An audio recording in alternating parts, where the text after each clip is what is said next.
I learned to be invisible the way other women learn to embroider or play the pianoforte. It was a skill I perfected over 7 years in Thornwood Manor, moving through grand halls like a ghost, my presence noted only when something was amiss, my absence never mourned. My name is Eleanor Ashford, though for most of my life that name meant nothing to anyone but myself. I was born in a cottage at the edge of the Ashworth estate, the daughter of a seamstress whose fingers could transform plain cloth into poetry.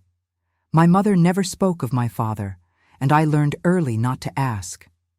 There are silences that protect us, and there are silences that imprison us, and I have come to understand that hers was both. When my mother died, I was 17 years old. I found her collapsed outside the iron gates of Ashworth Hall on a winter morning so cold that the tears froze on my cheeks before they could fall. She had walked there in the night, though I never understood why. The groundskeeper found me holding her body and sent word to the manor, but no one came. No one ever came. I buried her in the parish churchyard with money I borrowed from the vicar, and 3 days later, I presented myself at Thornwood Manor seeking employment. The housekeeper, Mrs. Blackwood, looked at me with the particular pity reserved for orphaned girls with no prospects and no connections. She hired me to clean the upper floors, a position that required early rising and late retiring and complete, absolute silence. I accepted without hesitation. I had nowhere else to go, and grief had hollowed me into something that could endure any humiliation as long as it came with bread and a bed. The Duke of Thornwood, Sebastian Blackwell, was 23 years old when I entered his household. I remember the first time I saw him, descending the grand staircase in riding clothes, his dark hair damp from rain, his jaw set in that particular expression of aristocratic displeasure that I would come to know so well. He looked through me as though I were made of glass, his gaze passing over my face without the slightest pause or recognition. I curtsied as I had been taught, and he walked past without acknowledgement. That was how it was between us for 7 years. I cleaned his chambers while he was away, smoothed his linens, arranged his correspondence on his desk, and emptied the ashes from his fireplace. I knew the scent of his cologne, the titles of the books he read, the way he left his cravats crumpled on the floor after long nights. I knew him intimately, and not at all the way a servant knows her master, which is to say I knew everything about his habits and nothing about his heart. He was not cruel to me. He was nothing to me, which was somehow worse. Cruelty requires attention, requires the acknowledgement that the person before you exists and matters enough to wound. The Duke simply did not see me. When he spoke to the servants, it was always to the butler or the housekeeper, his orders delivered with the brisk efficiency of a man who had never once wondered whether the people who served him had names or families or dreams. I told myself I did not mind. I told myself that invisibility was a kind of freedom, that a woman who is not seen cannot be harmed. But there were nights when I lay in my narrow bed in the servants' quarters and pressed my hand against my chest to reassure myself that my heart still beat, that I was still real, that I had not truly become the phantom I pretended to be. The letter arrived on a Tuesday in late October, when the leaves had turned to gold and the air carried the first bite of winter. I was polishing the silver in the butler's pantry when Mr. Winters, the solicitor from the village, appeared at the servants' entrance asking for me by name. I thought there had been some mistake. Solicitors did not ask for housemaids, but Mr. Winters produced a document with my full name written in elegant script, Eleanor Catherine Ashford, and informed me that my presence was required at Ashworth Hall the following morning for the reading of the late Earl of Ashworth's will. The Earl of Ashworth had died 3 weeks prior, a man I had seen perhaps twice in my life, always from a distance, always as a figure of remote authority in a carriage or on horseback. I could not imagine why his will would concern me. But Mr. Winters was insistent, and he pressed into my hands a letter sealed with red wax, bearing a crest I did not recognize. I opened it alone in my chamber that night, my candle guttering in the draught from the window.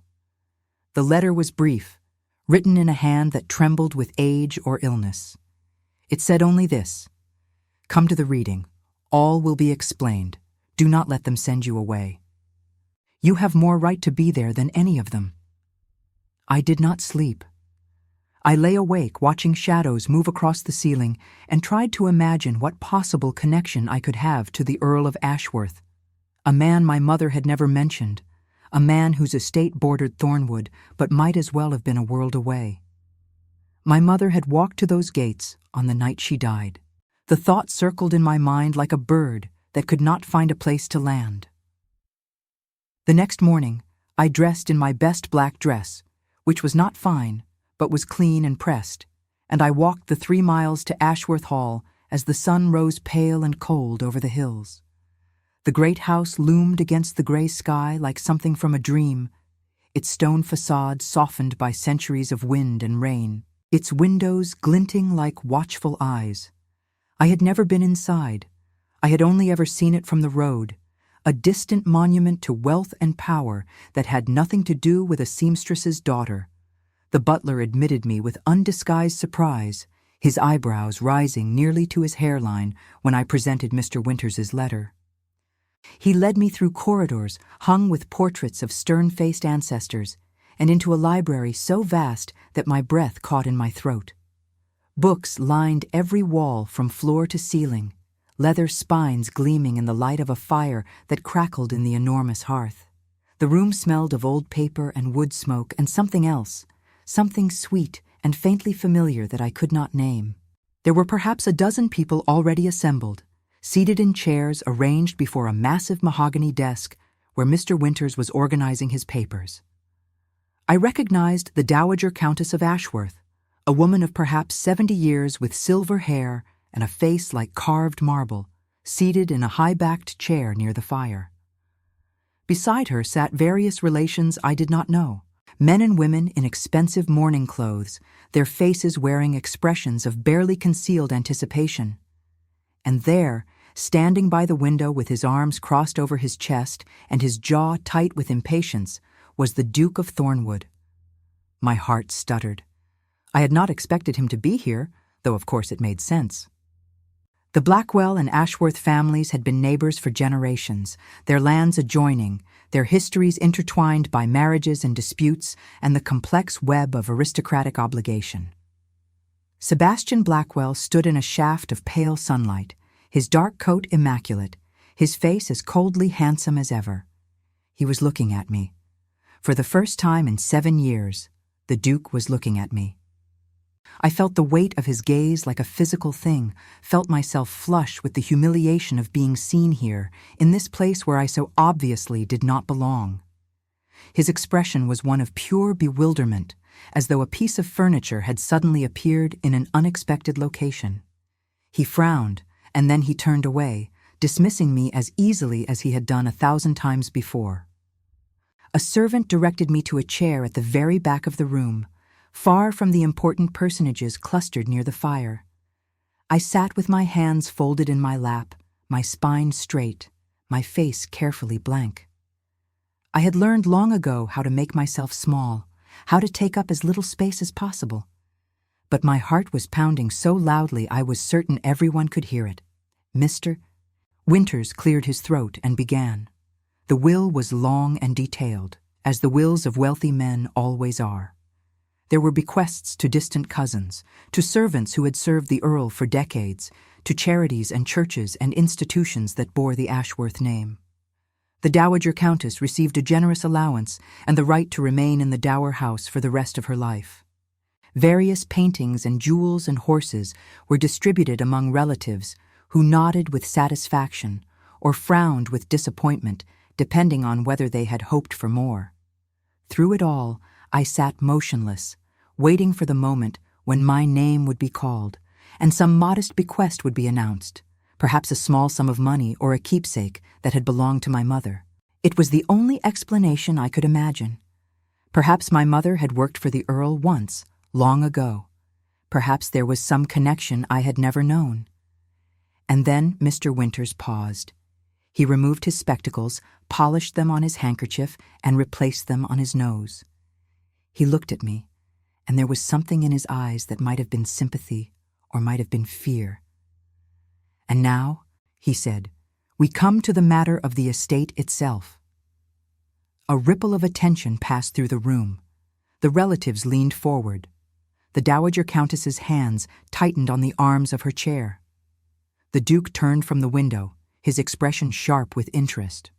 "The Earl of Ashworth," Mr. Winters continued, "being of sound mind and under no undue influence, hereby bequeaths the entirety of Ashworth Hall, including all lands, buildings, and contents therein, as well as all income derived from said properties, to his natural daughter, Eleanor Catherine Ashford." For a moment, there was absolute silence. I could hear the fire crackling, the wind rattling the windows, the sound of my own breath catching in my throat. I could not have heard correctly. The words made no sense, formed no coherent meaning in my mind. And then the Duke laughed. It was a sound of pure disbelief, harsh and sudden in the quiet room. He laughed as though Mr. Winters had told an amusing joke, as though the very idea of what he had just said was too absurd to be taken seriously.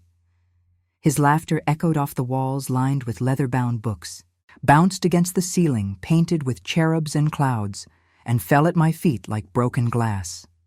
"This is preposterous," he said, still laughing. "The Maid? You cannot be serious.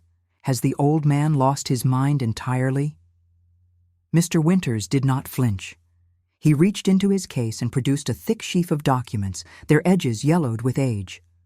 "I have here the Earl's private correspondence," he said, "as well as letters from the lady in question's mother confirming the circumstances of Miss Ashford's birth." The Earl acknowledged his daughter in a legal document signed and witnessed 25 years ago. "The will is valid. The inheritance is uncontestable." The laughter died on the Duke's lips. He stared at me with an expression I had never seen before, something between fury and disbelief and a dawning horror that I did not yet understand. The room erupted into chaos. Voices rose in protest and accusation. The Dowager Countess demanded to see the documents. Cousins shouted that they would contest the will in every court in England. Someone called me a fraud, a schemer, a common servant who had somehow manipulated a dying man. I sat in my chair at the back of the room and did not move. I could not move. My mother's face swam before my eyes, her gentle smile, her work-roughened hands, her silence about my father that I had accepted without question for my entire life. She had walked to these gates on the night she died. She had come here, to this house, to this family, carrying a secret she had kept for 25 years. I was not a seamstress's daughter. I was an earl's daughter. I was the heir to the very estate whose gates my mother had died trying to reach. Mr. Winters crossed the room and placed a document in my trembling hands. It was the deed to Ashworth Hall, signed over to me in my father's own hand. The paper was heavy and cream-colored, embossed with seals and signatures, more valuable than anything I had ever touched in my life. I looked up and found the Duke watching me. His face had gone pale, his aristocratic features tight with an emotion I could not read. "This land borders mine," he said, his voice low and dangerous. "The Earl promised me years ago that it would come to me when he died. We had an agreement." I did not know what to say. I did not know how to speak to a duke, how to respond to the fury in his eyes, how to defend an inheritance I had not known existed until 5 minutes ago.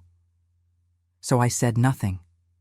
I simply held the deed against my chest and stared back at him, this man who had looked through me for 7 years as though I were nothing. Now he saw me. Now, at last, he truly saw me. And in his eyes, I recognized something that sent a chill down my spine. It was not just anger.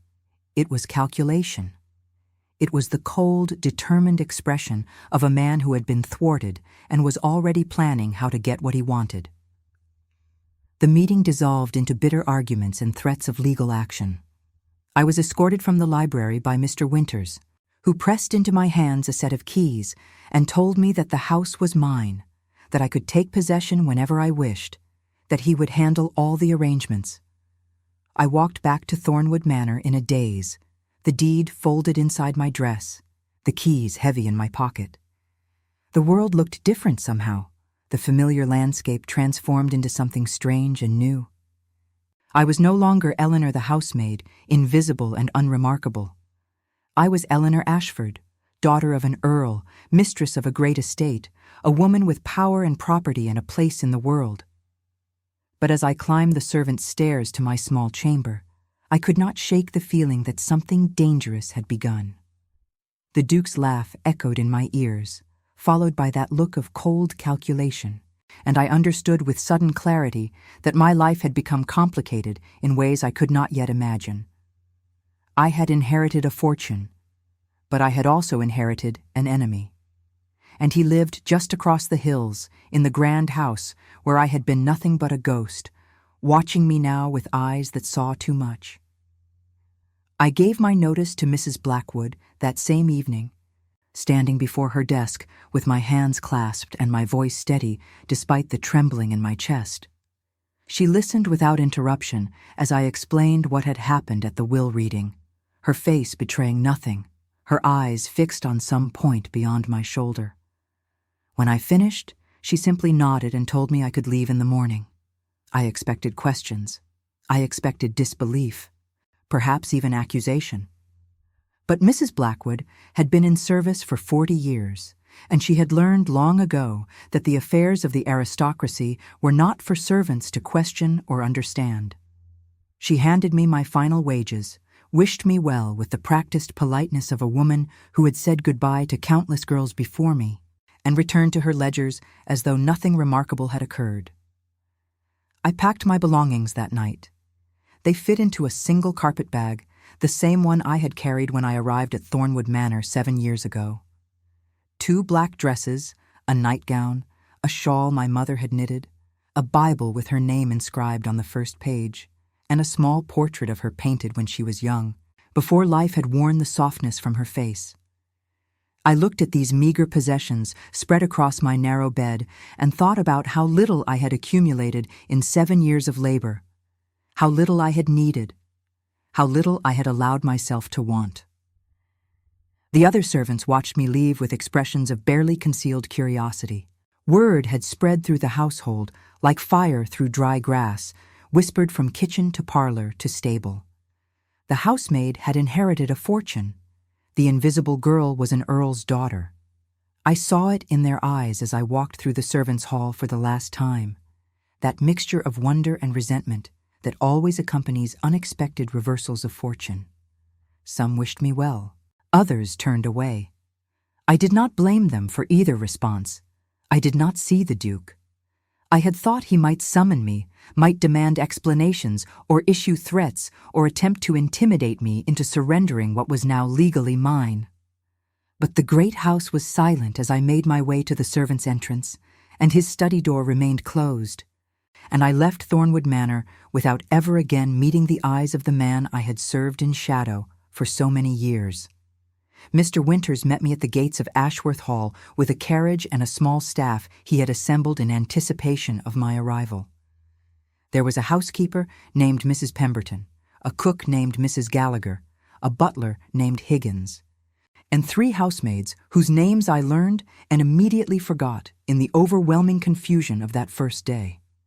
They stood in a line before the great doors of the house, their faces carefully neutral, their eyes assessing me with the particular scrutiny that servants reserve for new masters. I was acutely aware of how I must look to them. My black dress was well made but plain, the dress of a servant, not a lady. My hair was pinned simply beneath a bonnet that had seen better days. My hands were red and rough from years of scrubbing and polishing. I carried my own carpet bag because I had no one to carry it for me, and I stood before them with the uncertain posture of a woman who did not know how to be served. "Welcome to Ashworth Hall, Miss Ashford," said Higgins, and though his voice was perfectly correct, I heard the question beneath the words. He was wondering who I was, this interloper who had appeared from nowhere to claim an inheritance that should have gone to proper relations. He was wondering if I deserved to stand where I was standing. I wondered the same thing. The house swallowed me whole. I spent the first week wandering through its rooms like a ghost, touching the velvet curtains and marble mantels, standing before portraits of ancestors I did not recognize, sitting in chairs that had been sat in by generations of people whose blood ran in my veins though I had never known them. Every room held questions I could not answer. Every corridor whispered secrets I could not decipher. The Earl's study became my refuge. It was a smaller room than the grand library where the will had been read, lined with books and papers and the accumulated debris of a long life. His desk still held his spectacles, his pen, the half-written letter he had been composing when death interrupted him. I sat in his chair and tried to feel some connection to the man who had fathered me, some spark of recognition or belonging, but there was only emptiness and the persistent ache of questions that would never be answered. Why had he never acknowledged me while he lived? Why had he watched from a distance as my mother struggled in poverty, as I entered service in a neighboring household? As I spent 7 years scrubbing floors and emptying chamber pots within sight of the estate that was apparently my birthright? Had he been ashamed of me? Had he been protecting me from something? Or had he simply not cared until the end, when death forced him to reckon with the consequences of his choices? I found my mother's letters in a locked drawer of his desk. There were dozens of them, tied with faded ribbon, spanning 25 years of correspondence. Her handwriting was neat and careful, the penmanship of a woman who had been educated above her station, and her words were full of news about me. My first steps, my first words, the books I loved as a child. My mother had written to him faithfully every month, documenting my life for a man who had chosen not to be part of it. And he had kept every letter. He had read them and preserved them and locked them away where no one would find them until he was gone.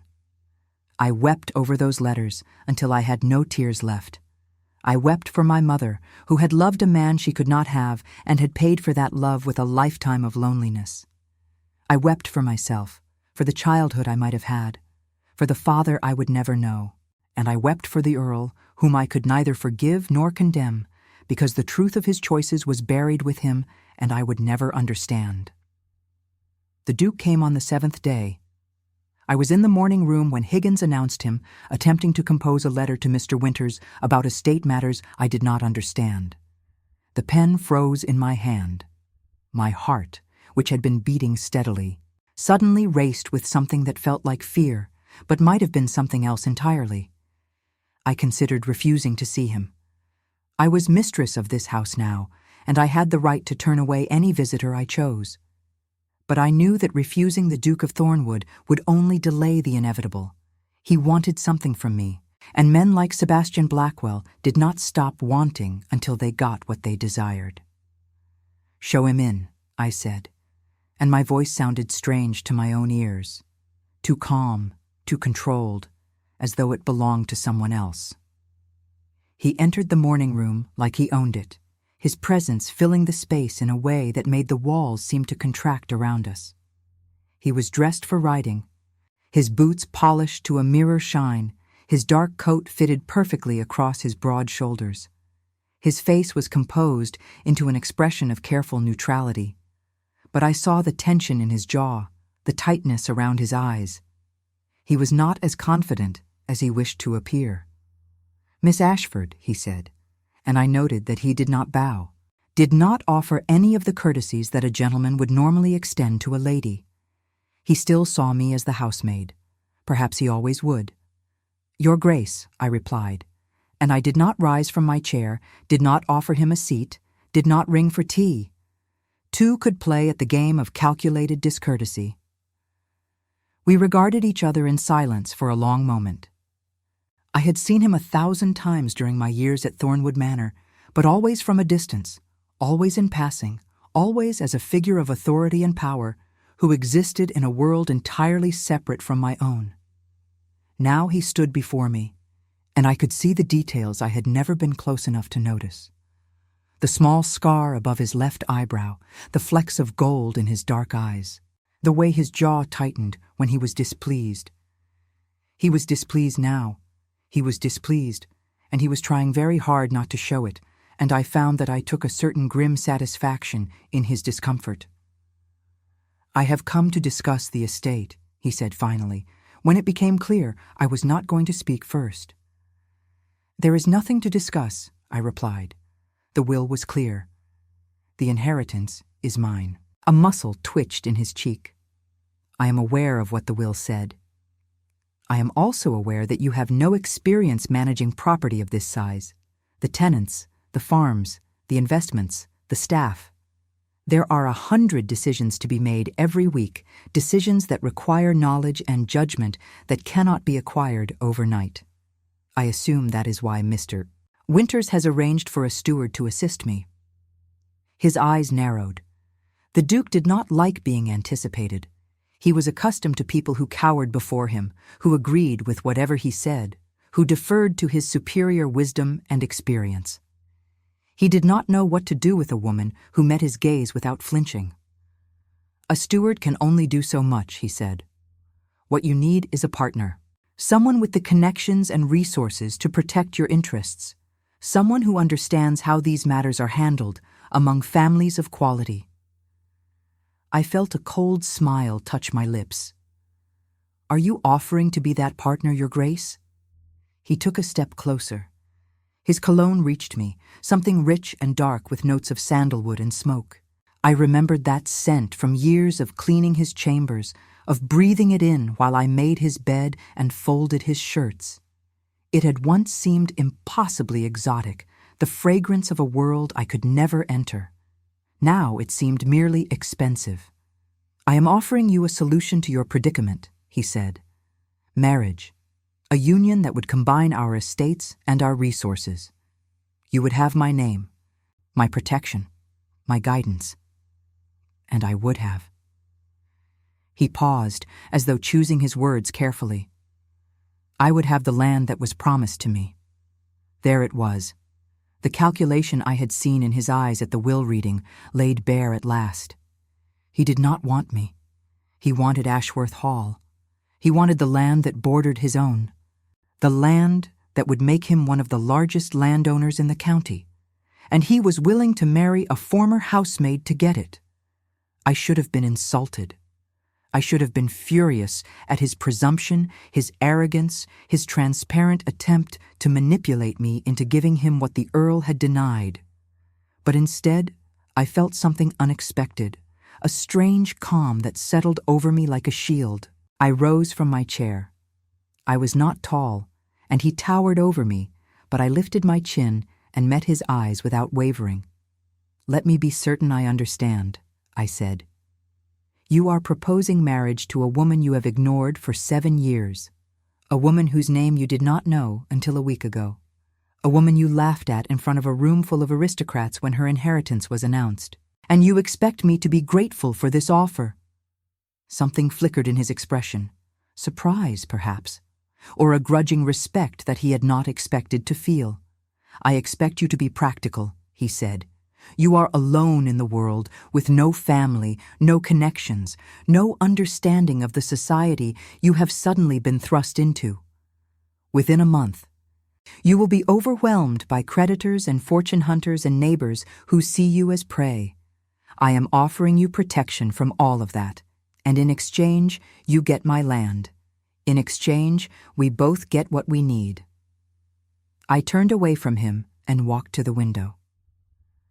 The gardens of Ashworth Hall spread before me, dormant now in the late autumn, but still beautiful in their ordered symmetry. Somewhere beyond those gardens lay Thornwood Manor, the house where I had been invisible, the house he ruled with such effortless authority. I thought about his offer. It was not entirely unreasonable.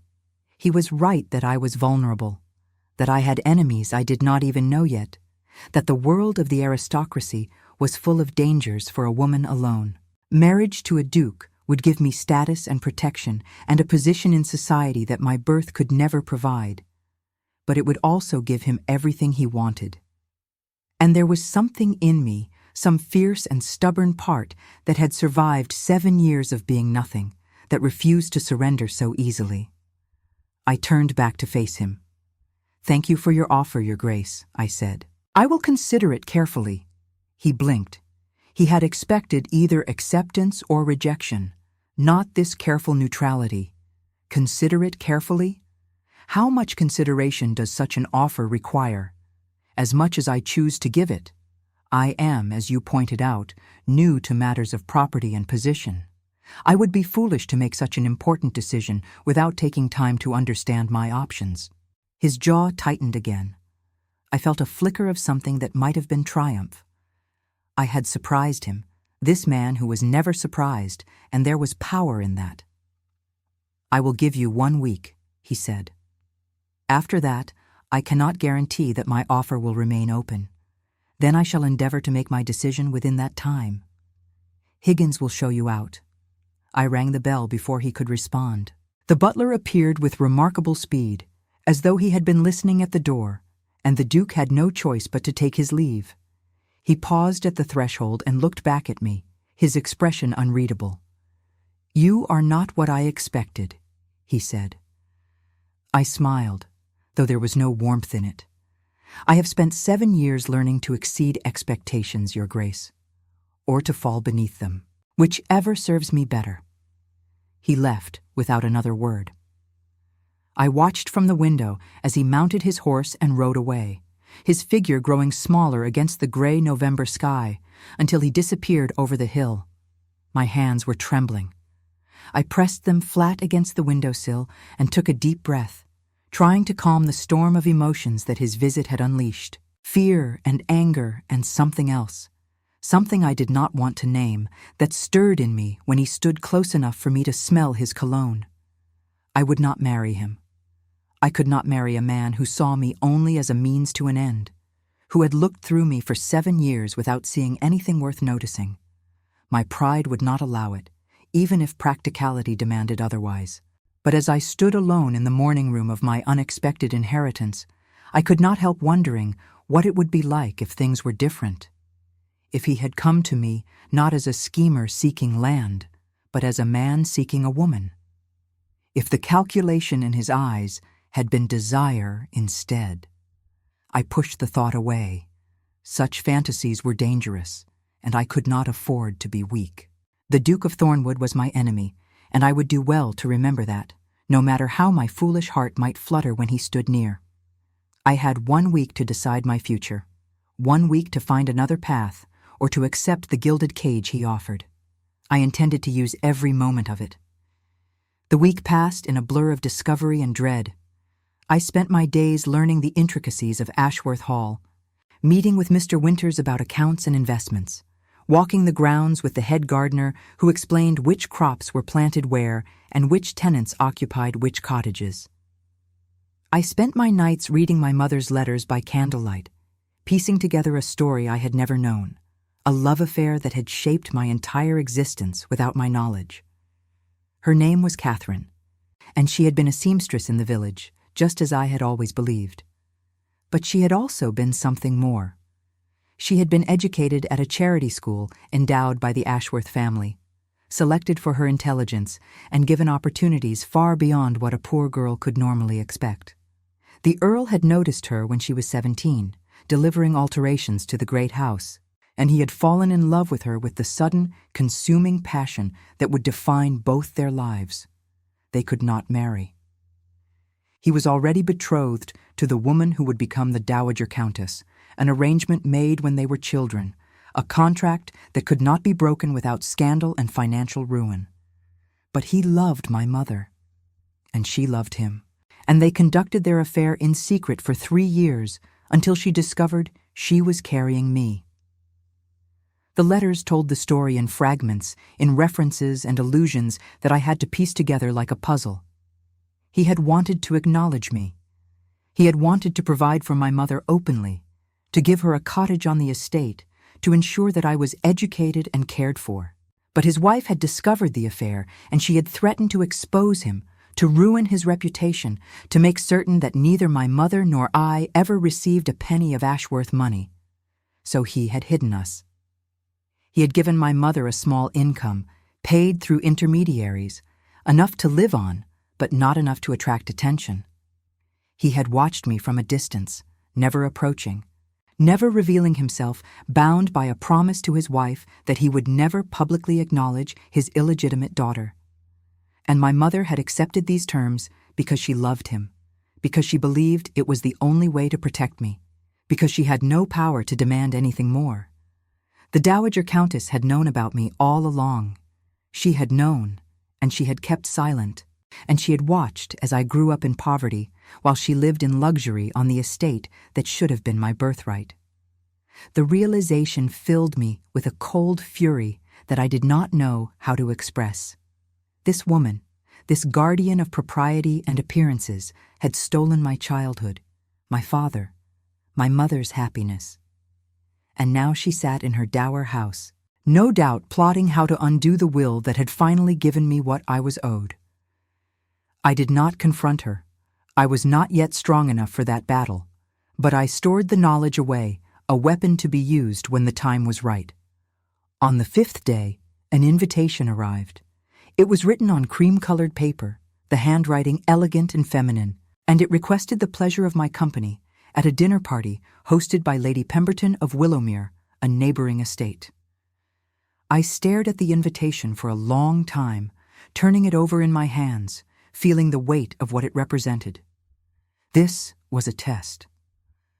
Lady Pemberton was known throughout the county as a woman of impeccable social standing, a hostess whose gatherings were attended by the finest families in the region. An invitation from her was a signal to society that the recipient was worthy of acceptance. But it was also an opportunity for humiliation, a chance for the aristocracy to examine this upstart housemaid who had dared to claim a place among them. I considered refusing. I could plead illness or mourning or simple disinclination. No one would blame a woman in my position for hiding away from the world, but I knew that hiding would only make things worse. If I did not face society now, I never would. And the Duke would win by default because I would have proven myself too weak to survive without his protection. I wrote my acceptance that same afternoon. The next 2 days were consumed with preparation. Mrs. Pemberton, my housekeeper, proved unexpectedly helpful, producing from storage a trunk of gowns that had belonged to my father's sister, a woman who had died young and whose clothes had been preserved for decades. They were outdated in style, but made of fine fabric, and the village seamstress was summoned to alter them to fit my smaller frame. I stood before the mirror on the evening of the dinner party and did not recognize myself. The gown was deep blue silk, the color of twilight, with delicate lace at the neckline and sleeves. My hair had been arranged by one of the housemaids, pinned up in a style that was simple but elegant. I wore no jewelry except my mother's small pearl earrings, the only valuable thing she had ever owned. I looked like a lady. I looked like the daughter of an earl, which I was. But inside I still felt like the housemaid who had scrubbed floors and emptied chamber pots, and I wondered if anyone at that dinner party would see through my disguise. The carriage ride to Willowmere took half an hour, and I spent every minute of it rehearsing conversations in my head, reminding myself of the etiquette that Mrs. Blackwood had drilled into the servants at Thornwood Manor. I knew how to serve at a formal dinner. I had never learned how to be served at one. The distinction seemed enormous. Lady Pemberton greeted me at the door of her drawing room with a smile that did not quite reach her eyes. She was a woman of perhaps 50 years, handsome rather than beautiful, with silver threads in her dark hair and a gaze that seemed to catalogue every detail of my appearance. "Miss Ashford," she said, taking my hands in hers. "How delightful that you could join us. We have all been so curious to meet the new mistress of Ashworth Hall." The emphasis she placed on certain words was subtle but unmistakable. Curious, new, as though I were an exotic animal brought from distant lands for the amusement of the local gentry. I curtsied and thanked her for the invitation, keeping my voice steady and my expression serene. I had learned long ago how to hide my feelings behind a mask of pleasant neutrality, and I drew on that skill now as I was led into a room full of strangers who watched my every move. There were perhaps 20 guests assembled, men and women in evening dress, their conversations dying away as I entered.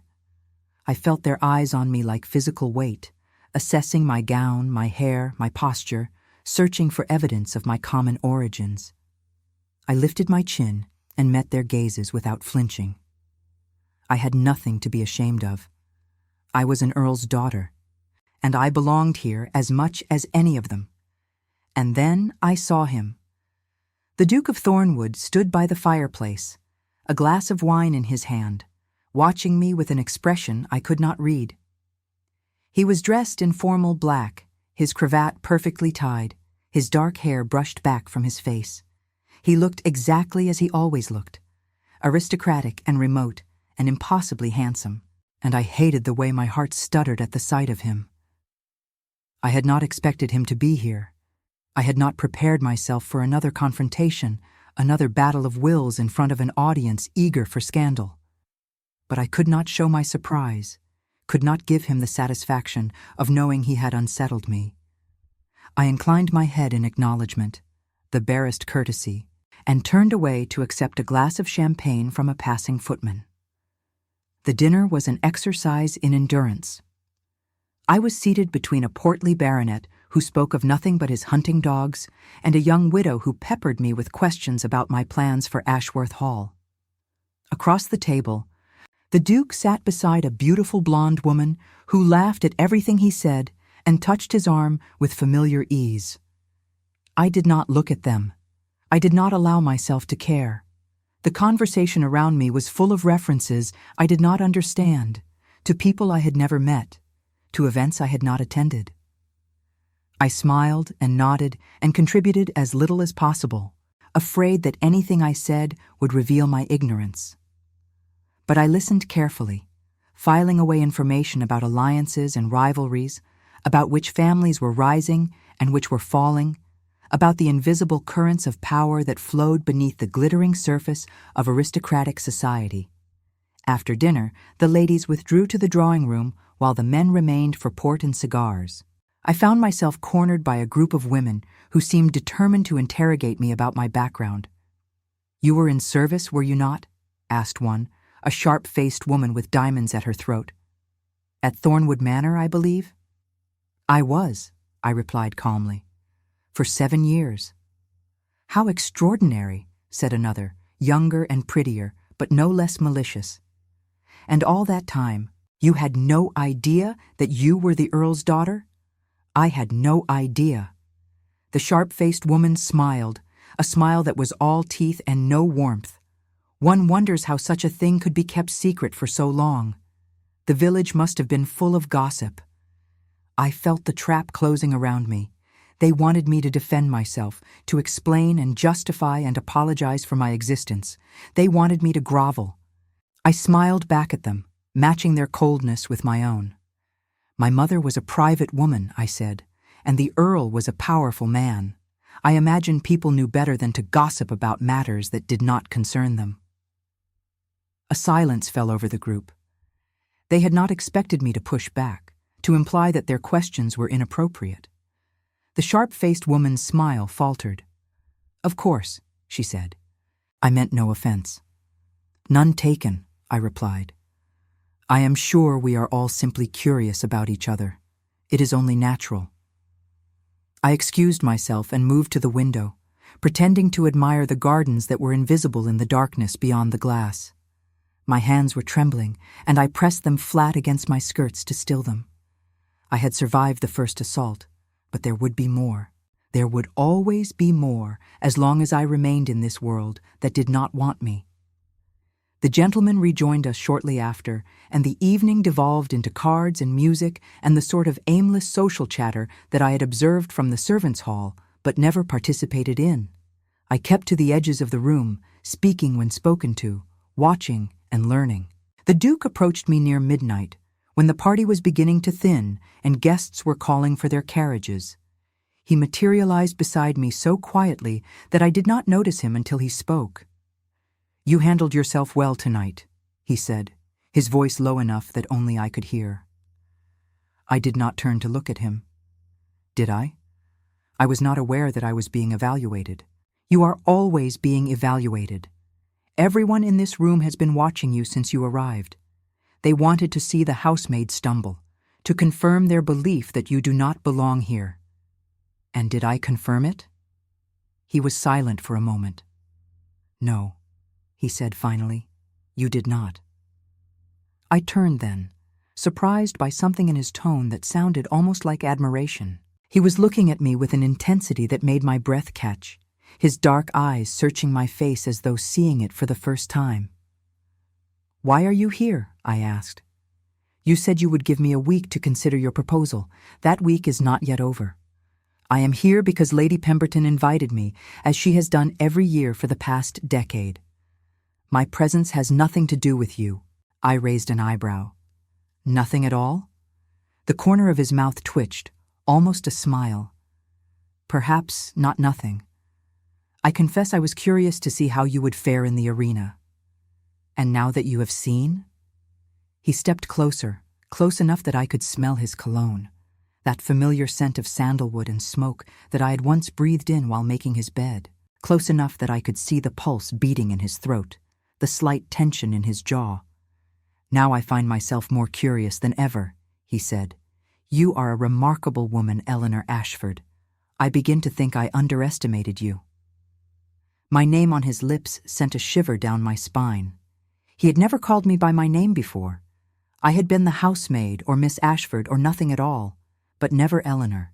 Do not mistake survival for strength, I said, though my voice came out breathier than I intended. I did what I had to do tonight. Nothing more. That is precisely what strength is. We stood there for a long moment, the noise of the party fading around us until there was nothing but his eyes and my heartbeat and the impossible awareness that something had shifted between us. He was looking at me the way I had imagined he might look at me, not as a schemer seeking land, but as a man seeing a woman. And despite everything, despite my determination to resist him, I felt myself responding. Your carriage is waiting, Miss Ashford, said a footman, appearing at my elbow and shattering the moment. I stepped back, breaking the spell. The Duke's expression closed, becoming once again the mask of aristocratic indifference I knew so well. Good evening, Your Grace, I said, my voice steady though my heart was racing. Thank you for your assessment of my performance. I shall endeavor to continue exceeding expectations. I left without waiting for his response, walking through the grand foyer and out into the cold night air where my carriage stood ready. I climbed inside and sat in the darkness as the horses began to move, pressing my hand against my chest to feel my heart pounding beneath my palm. Something had changed. I did not know what it meant or where it would lead, but I knew with sudden certainty that my feelings for the Duke of Thornwood were more complicated than I had allowed myself to believe. He was not simply my enemy. He was something else, something dangerous and compelling, and I did not know how to protect myself against the pull I felt toward him. 2 days remained before I had to give him my answer. 2 days to decide whether to accept a marriage of convenience to a man who might be beginning to see me as more than a means to an end, or whether to trust my own strength and face the world alone. I did not sleep that night. I lay in the darkness of my new chambers that had once belonged to my father's sister, and stared at the canopy above my bed while my mind raced with questions I could not answer. The Duke had looked at me differently. I had not imagined it. There had been something in his eyes, some spark of genuine interest that went beyond calculation and strategy. He had called me remarkable. He had said he had underestimated me, and for one breathless moment by the window, I had believed that he might actually see me, the real me, not the housemaid or the heiress, but the woman beneath all those layers of identity. But I could not trust it. I could not trust him. Men like Sebastian Blackwell did not change their nature overnight. He wanted my land, and he was clever enough to know that seduction might succeed where negotiation had failed. Perhaps his softening toward me was simply a new tactic, a more sophisticated form of manipulation designed to make me lower my defenses. I rose before dawn and dressed without calling for a maid. The habits of service were still strong in me, and there was comfort in doing things for myself. in not relying on others for tasks I was perfectly capable of performing. I walked through the silent house as the first gray light crept through the windows, my footsteps echoing on the marble floors, and I found myself standing before the portrait of my father that hung in the main hall. He had been a handsome man, with dark hair, silvered at the temples, and eyes that seemed to follow me as I moved. I searched his painted face for some resemblance to my own, some evidence of the connection between us, but I saw only a stranger who had loved my mother, a stranger who had abandoned us both to protect his reputation, a stranger who had tried, in the end, to make amends through a will that had upended my entire existence. "Why did you wait so long?" I whispered to the portrait. "Why did you not claim me when it would have mattered?" The portrait, of course, did not answer.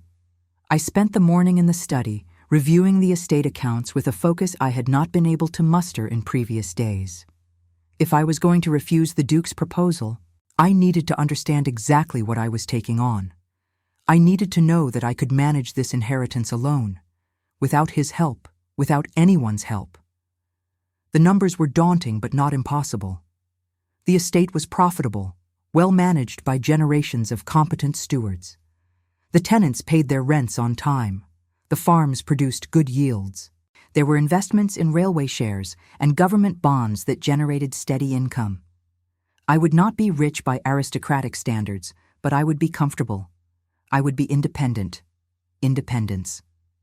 The word tasted strange on my tongue, unfamiliar and intoxicating. I had never been independent. I had been my mother's daughter, then Thornwood Manor's servant, always defined by my relationship to someone else.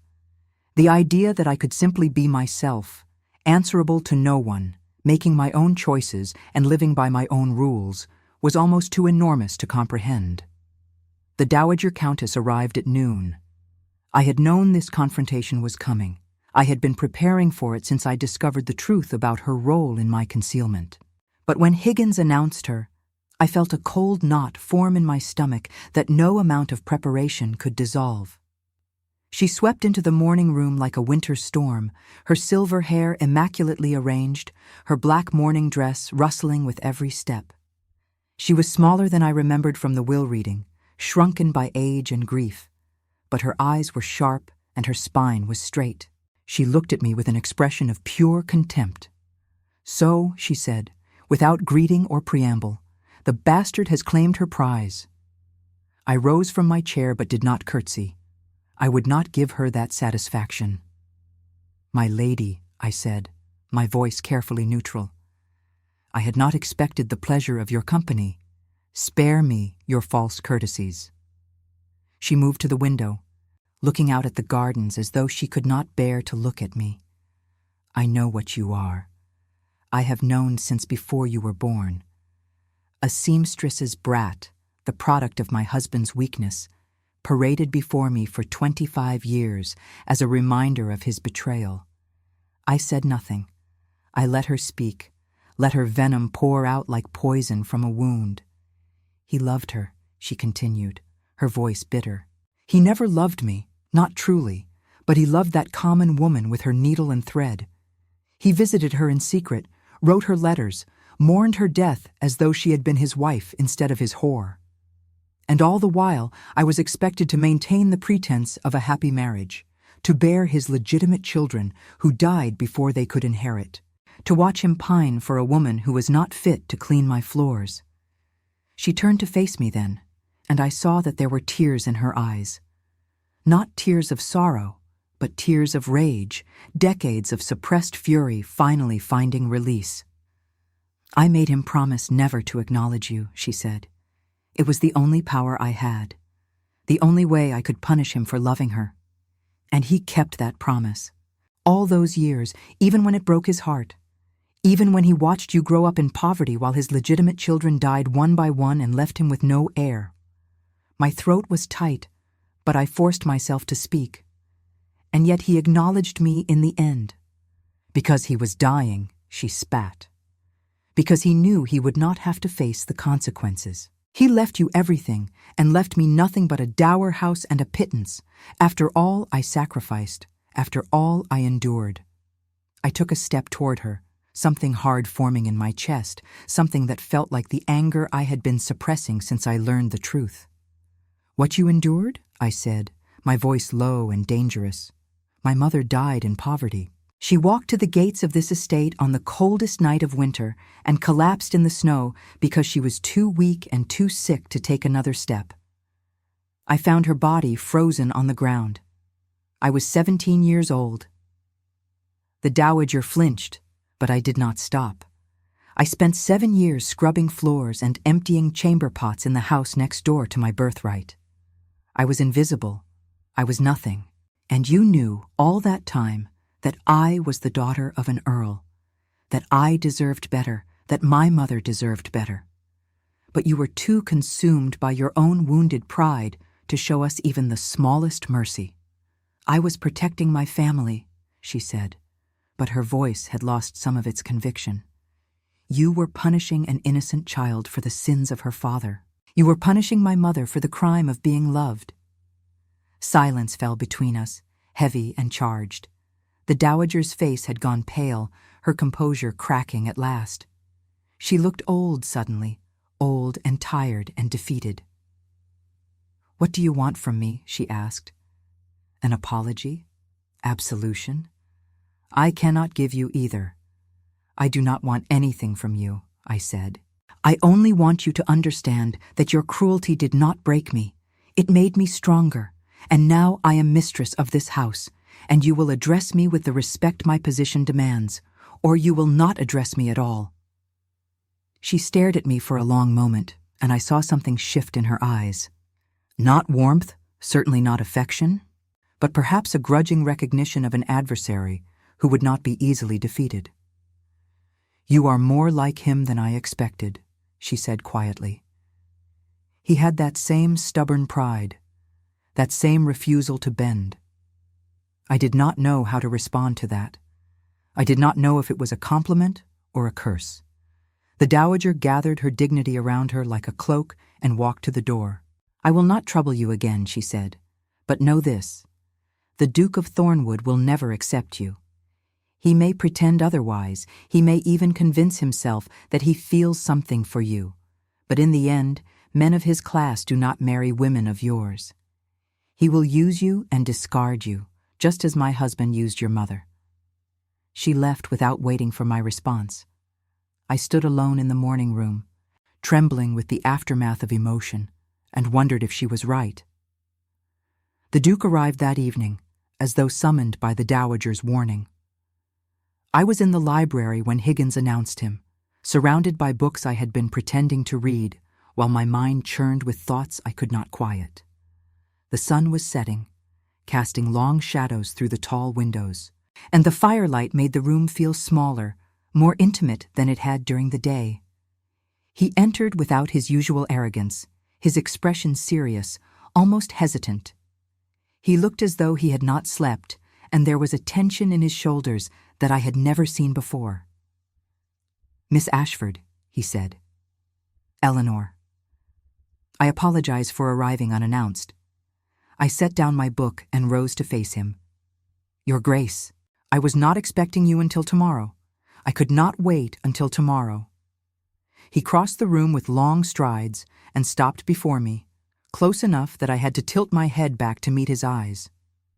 He was looking at me with that same intensity I had seen at Lady Pemberton's dinner, but there was something else now, something that looked almost like vulnerability. "I have been thinking," he said, his voice rough, "since the other night, since I watched you face down those vipers at dinner without flinching, since I stood beside you and felt something I have not felt in years. What have you felt?" He reached out and touched my face, his fingers brushing my cheek so gently that I barely felt it. "Interest," he said, "admiration, desire, things I did not expect to feel for a woman I once dismissed as beneath my notice." My heart was pounding. I should have stepped back. I should have reminded him of all the reasons I could not trust him. But I stood frozen, caught in the intensity of his gaze, unable to move. "I came here tonight to tell you that my offer has changed," he said. "I do not want a marriage of convenience. I do not want a business arrangement that gives me your land and gives you my name. I want something more. What do you want? I want the chance to know you, to court you properly, as a man courts a woman he respects, to prove to you that I am not the cold, calculating villain you believe me to be. And my land?" He smiled, a real smile that transformed his face and made him look younger, softer, almost human. "Your land will remain yours, whatever you decide. I will sign a document to that effect if you wish. I am not interested in your inheritance, Eleanor. I am interested in you." I wanted to believe him. Every part of me wanted to believe that this proud, arrogant man had genuinely changed, that he saw me now as something more than an obstacle or an opportunity. But the dowager's words echoed in my mind. "Men of his class do not marry women of yours." "Why should I trust you?" I asked, my voice barely a whisper. "Because I am standing here," he said, "humbling myself before you in a way I have never done for anyone. Because I have spent the last 3 days thinking of nothing but your face, your voice, the way you looked at me when you refused to give me an answer. Because when I imagine my future now, I cannot imagine it without you in it." He leaned closer, his breath warm against my skin. "Let me prove myself to you, Eleanor. Give me the chance to show you who I truly am, beneath the title and the pride and the years of believing I was entitled to everything I wanted." I closed my eyes. I thought of my mother, who had loved an Earl and paid for that love with a lifetime of hiding. I thought of myself, the girl who had been invisible for so long that she had forgotten what it felt like to be seen. And I thought of this man before me, this duke who had laughed at my inheritance and was now asking for something far more precious. "1 month," I said finally, opening my eyes to meet his. "You may court me for 1 month. At the end of that time, I will give you my answer." The relief in his face was unmistakable. 1 month, he agreed. "I will make you believe in me, Eleanor. I swear it." He took my hand and raised it to his lips, pressing a kiss to my knuckles that sent heat flooding through my body. Then he released me and stepped back, and I saw in his eyes a tenderness I had never expected to find there. "Until tomorrow," he said, and left me standing alone in the library, my hand still warm where his lips had touched it. I did not know if I was making the right choice. I did not know if he would prove himself worthy or confirm my worst fears. But for the first time since I had inherited this impossible legacy, I felt something besides fear and uncertainty. I felt hope. And hope, I was beginning to learn, was the most dangerous thing of all. I slept fitfully that night, my dreams filled with images that blurred and shifted like watercolors in the rain. My mother's face, young and beautiful, as in the portrait I kept by my bed. The dowager's bitter eyes, filled with decades of resentment. And Sebastian, always Sebastian, his voice echoing through the corridors of my mind, speaking words I had never dared to imagine hearing. I woke before dawn to the sound of rain against the windows. The storm had come in the night, as storms so often do in autumn, and the world outside was gray and drenched and somehow cleansed. I wrapped myself in a shawl and went to the window, watching the water stream down the glass, and I thought about what I had agreed to. 1 month. In 1 month, I would have to decide whether to trust this man who had ignored me for 7 years, whether to believe that his transformation was real, that his feelings were genuine, that he could see past my origins to the woman I was becoming. It seemed an impossible task, like asking me to believe that winter could turn to spring in the space of a heartbeat. But spring did come, eventually. That was the nature of things. Seasons changed, people changed, and sometimes the most unlikely transformations proved to be the most enduring. I dressed carefully that morning, choosing a gown of soft gray wool that matched the sky outside. I pinned my hair simply, as I always did, and studied my reflection in the mirror. The woman who looked back at me was neither the housemaid I had been, nor the great lady I was supposed to become. She was something in between, something new, and I was still learning how to inhabit her skin. A letter arrived with the morning post, delivered on a silver tray by Higgins, whose expression remained perfectly neutral despite what he must have known about the Duke's visit the night before. The handwriting on the envelope was bold and masculine, and my heart quickened as I broke the seal. The letter was from Sebastian. He wrote that he would call that afternoon, if I would permit it, and that he wished to take me driving through the countryside to show me the boundaries of our neighboring estates. He wrote that he had thought of little else since leaving me the previous evening, and that he hoped I had slept better than he had. He signed it simply with his Christian name, no title, no formality, as though we were already something more than acquaintances. I read the letter 3 times before setting it aside. My hands were trembling, though whether from anticipation or apprehension I could not tell. This was truly happening. The Duke of Thornwood was courting me, and I had agreed to let him try. I spent the morning in a state of distracted anxiety, unable to concentrate on the correspondence that required my attention, unable to focus on the household matters Mrs. Pemberton wished to discuss. The hours stretched before me like an endless road, and every tick of the clock seemed slower than the last. When Sebastian's carriage finally appeared in the drive, I was already waiting in the entrance hall, my pelisse buttoned and my bonnet tied. I told myself it was efficiency, not eagerness, but I suspected we both knew better.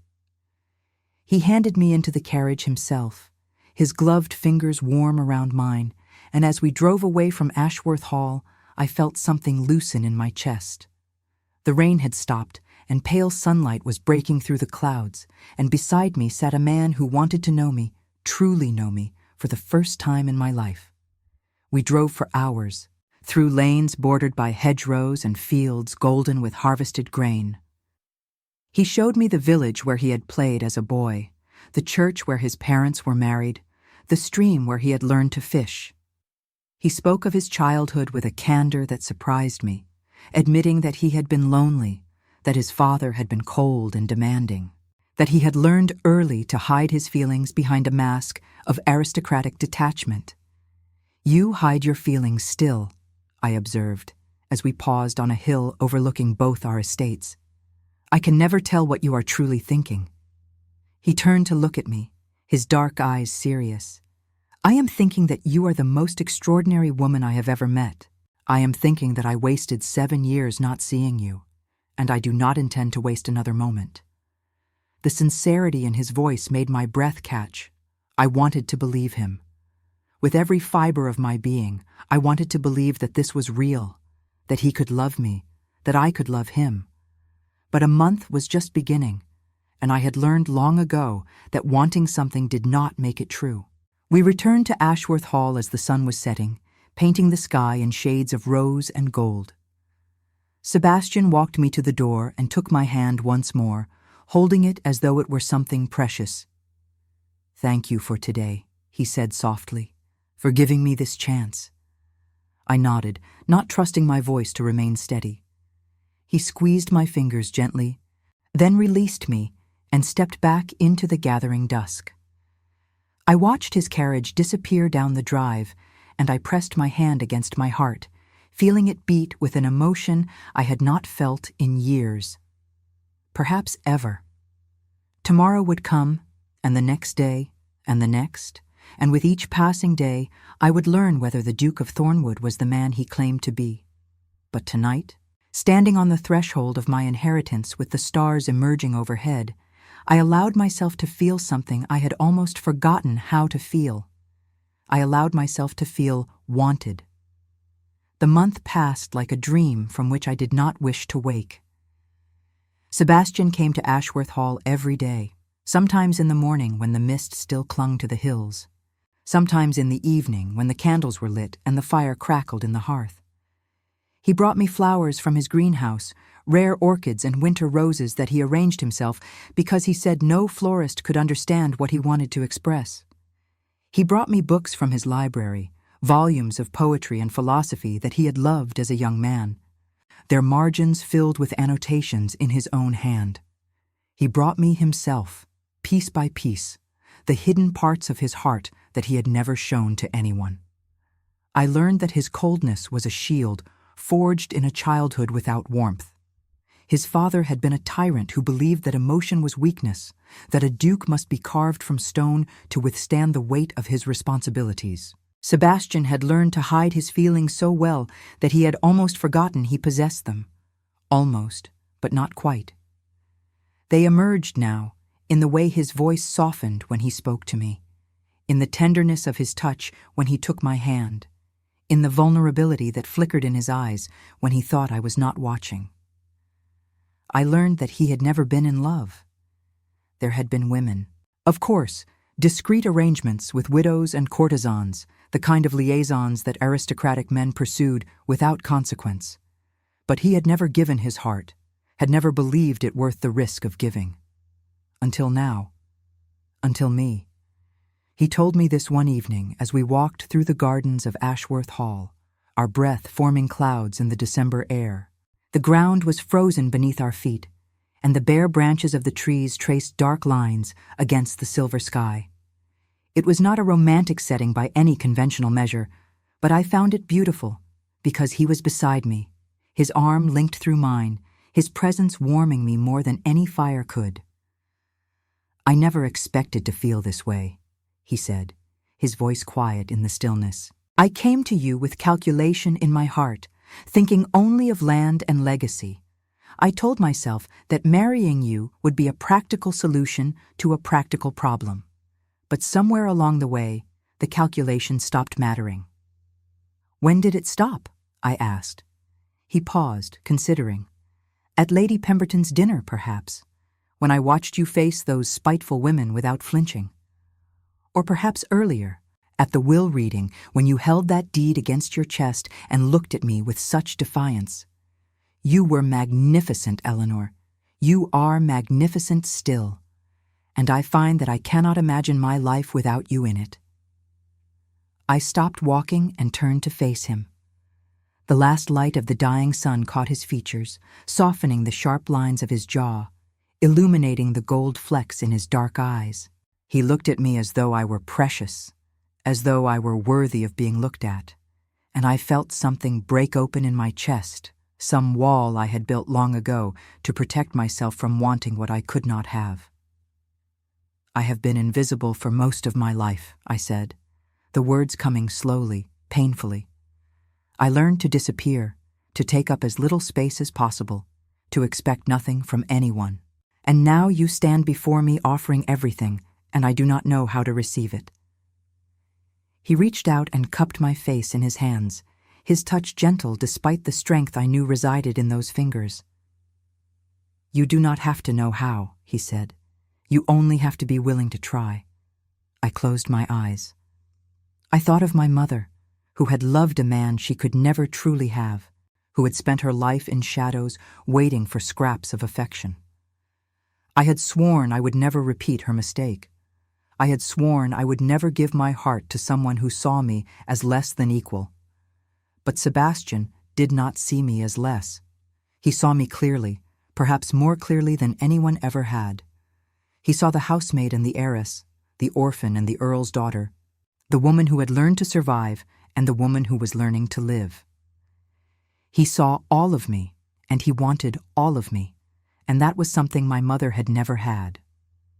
I opened my eyes. "The month is nearly over," I said. "You asked for 1 month to prove yourself." "I did. And what verdict do you expect me to render?" He smiled, that rare smile that transformed his face and made my heart stutter. "I expect nothing," he said. "I only hope that you have seen enough to trust me. Hope that you feel even a fraction of what I feel for you. Hope that you will give me the chance to spend the rest of my life showing you what you mean to me." I reached up and placed my hand over his, feeling the warmth of his skin through my glove. "You have humbled yourself before me," I said. "You have opened your heart when everything in your nature resists such openness. You have courted me not as a duke courts a convenient bride, but as a man courts the woman he loves. His breath caught. Eleanor.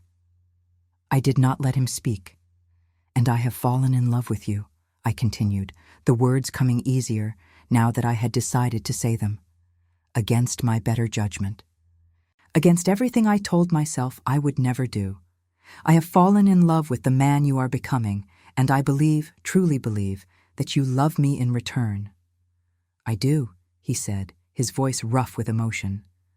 I love you, Eleanor, more than I have ever loved anything, more than I knew I was capable of loving. Then my answer is yes. He stared at me for a moment, as though he could not believe what he had heard. Then his face lit with a joy so pure and unguarded that it took my breath away. He pulled me into his arms and kissed me, there in the frozen garden with the last light fading around us. And I kissed him back with all the passion I had kept locked away for so many years.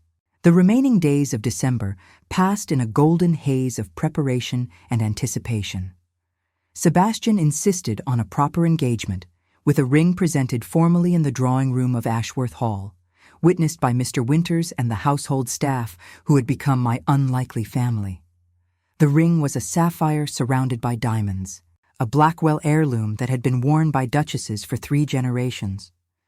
When he slipped it onto my finger, I saw Mrs. Pemberton dabbing at her eyes with her apron, and even Higgins allowed himself a small, dignified smile.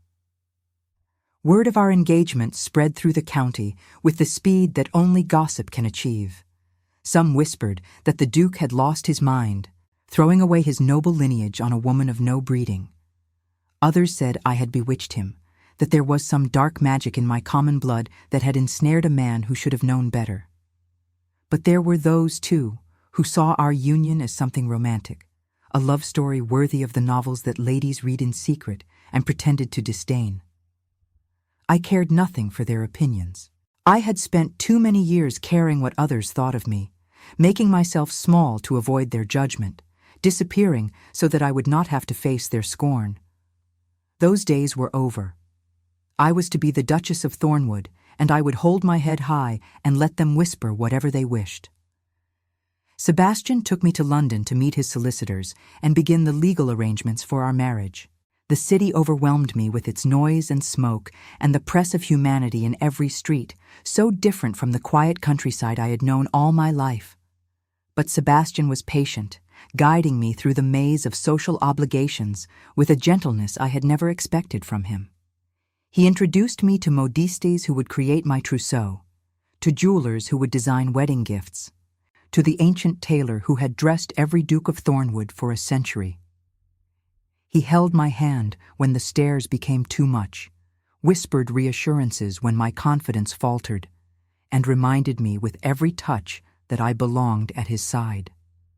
We returned to the countryside as the first snows began to fall, and I stood at the window of Ashworth Hall watching the white flakes drift down like blessings from an approving sky. In 2 weeks, I would no longer be Miss Eleanor Ashford. I would be Her Grace, the Duchess of Thornwood. The thought still seemed impossible, a fairy tale that could not possibly be real. But Sebastian's arms came around me from behind, his chin resting on my shoulder, his breath warm against my ear, and I knew that it was real. All of it. Every impossible, wonderful moment. The wedding was held on Christmas Eve, in the chapel at Ashworth Hall that had been decorated with holly and ivy and white winter roses. The guest list was small by aristocratic standards, only those few who had shown me kindness during my first difficult weeks as an heiress. Mr. Winters stood as witness. Mrs. Pemberton wept into her handkerchief. The vicar spoke words that had been spoken for centuries, binding us together in the eyes of God and man, and I repeated my vows with a voice that trembled only slightly. When Sebastian placed the ring on my finger, a simple gold band that had belonged to his grandmother, I felt something settle into place in my heart, some final piece of a puzzle I had been trying to solve my entire life. He lifted my veil with hands that were not quite steady, and I saw in his eyes a love so profound that it stole my breath away.